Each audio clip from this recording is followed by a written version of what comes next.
When it comes to diabetes and coffee, there are a lot of questions. People love their coffee, and with diabetes in the picture, there's a natural curiosity about what that cup of joy might mean for blood sugar levels and health. Coffee and diabetes is a combination that leaves people wondering, is coffee safe? Can it actually help or harm? Let's break this all down, piece by piece, with the goal of understanding what the research suggests and answering those common questions. Before we continue, I'd like to tell you about diacelan, a powerful blend of 13 natural ingredients, each carefully selected for their proven ability to support healthy blood sugar levels, enhance insulin sensitivity, and promote overall wellness. You can read more on diacelan.com. First, let's get one thing straight. Coffee is more than just a drink. It's a part of daily life for millions of people.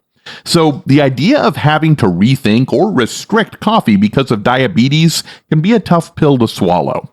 The good news is, current research paints a more nuanced picture, and there are more factors at play than a simple yes or no. One of the most common questions is whether coffee can increase blood sugar levels. It turns out that the answer isn't completely straightforward. Some studies have shown that caffeine, which is present in coffee, can lead to a short-term increase in blood glucose levels. This means that after drinking coffee, some people with diabetes may notice a small spike in their glucose readings.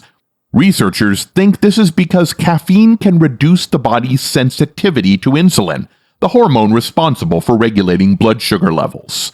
When the body becomes less sensitive to insulin, it doesn't respond as effectively, resulting in higher blood sugar levels. At the same time, other research suggests that long-term coffee consumption may have different effects altogether. Regular coffee drinkers, even those with diabetes, often have lower fasting blood sugar levels and better insulin sensitivity in the long run. There are a few reasons for this. Coffee contains several components, like antioxidants, that are thought to help improve metabolic health. Chlorogenic acid, one of the main antioxidants in coffee, has been linked to reduced blood sugar spikes after meals and a decrease in glucose absorption from the digestive system. It's these potential benefits that have made coffee such an interesting topic of research, especially in the context of diabetes. Then there's the question about the type of coffee. Does it matter whether you drink it black, with cream, or sugar? The simple answer is yes, it definitely does matter. Black coffee is typically calorie-free and doesn't have any direct impact on blood sugar levels from added sugars or fats. On the other hand, coffee loaded with cream, sugar, syrups, or other high-calorie additives can be a completely different story. These additives will spike blood sugar levels significantly, which can be problematic for someone managing diabetes. A single serving of a popular coffeehouse beverage could contain upwards of 30 to 40 grams of sugar, which translates into a major blood sugar spike. It's also worth addressing decaffeinated coffee. Many people wonder if decaf provides the benefits of regular coffee without the potential downsides of caffeine. Decaf coffee still contains many of the beneficial antioxidants found in regular coffee, so it may offer some of the same long-term benefits for metabolic health. It's a viable option for those who are sensitive to caffeine or find that caffeine tends to raise their blood sugar levels.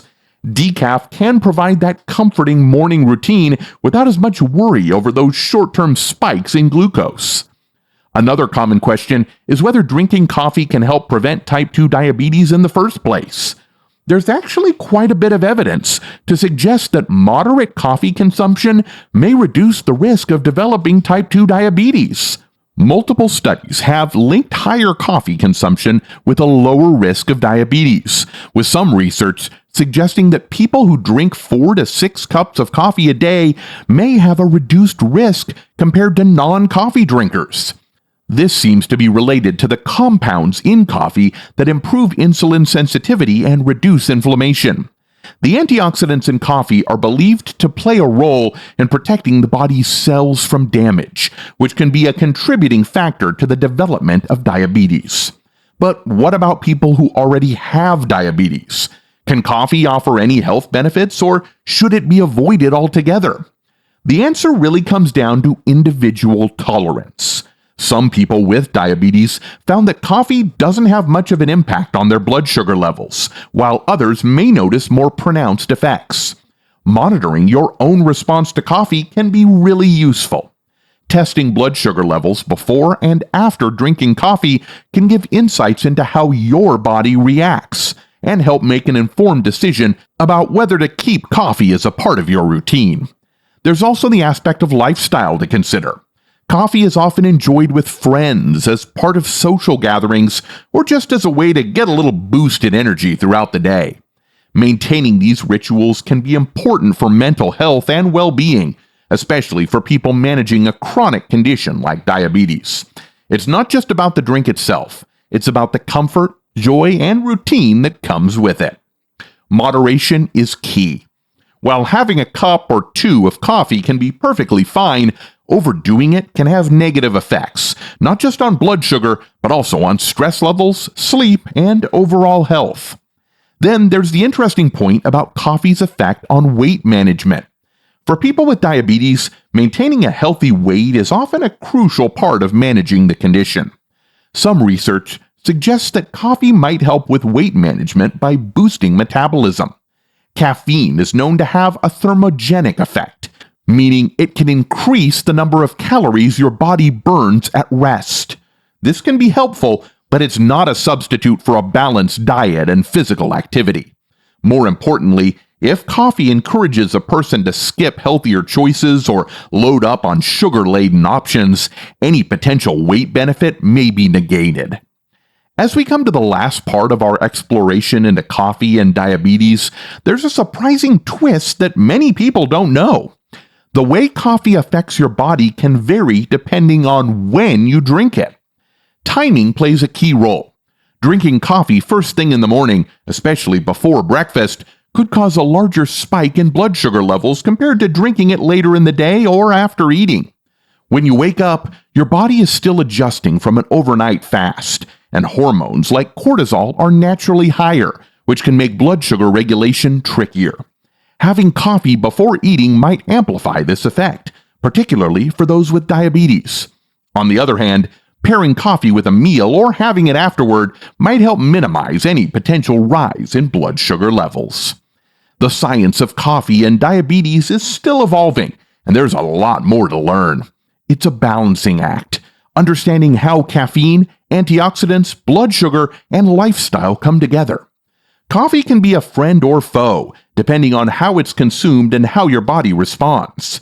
The key is to experiment, listen to your body, and find what works for you.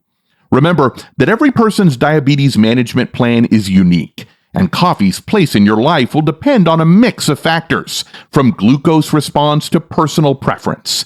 If you love coffee and it fits well into your routine without causing significant issues, it can absolutely be a part of life with diabetes.